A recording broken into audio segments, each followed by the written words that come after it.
एक तर आज इतक्या दिवसात मुहूर्त आलेला जिमला जायचा आणि त्यात बिल्डिंग मध्ये असं काय होईल मला वाटलंच नव्हतं. मोठी आग लागली.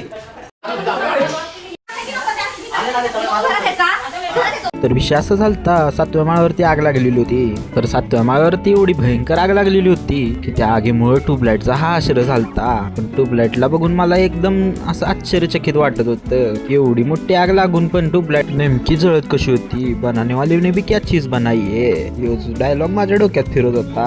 आता म्हणलं ती आग विजलेलीच आहे, आपण आपल्या मनातली आग नको थंड करायला. इतक्या दिवसात एक तर जिमला जायचा मुहूर्त काढलेला, आपण गप आपलं जिमला जावावं. जिम मध्ये गेल्यानंतर आपले मित्र प्लस ट्रेनर भेटले. आता मित्र प्लस ट्रेनर म्हणजे काय, तर हे आपले मित्र पण आहेत आणि ट्रेनर पण आहेत ती. तर आता ती सगळं जाऊ दे म्हणलं बाजूला, शूज वगैरे घालून आलो आणि तेवढ्यात माझी नजर ह्या पोस्टर कडे गेली.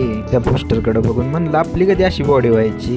म्हणलं आता ती सगळं जाऊ द्या, आपण आपलं सेट मारायला घेऊया. पटापट व्यायाम करून घेतला आणि लय दिवसांनी जिमला आलेलो म्हणून आज मिक्सच मारलं. सगळा व्यायाम करून झालता. आता म्हणलं घरी जायला निघूया. तेवढ्यात ह्या दाद्याला काय झालं काय माहिती, यो म्हणायला लागला डायरेक्ट डेडलिपच मारतो म्हणला आणि हातात घेतला आणि बायसेपच मारायला लागला.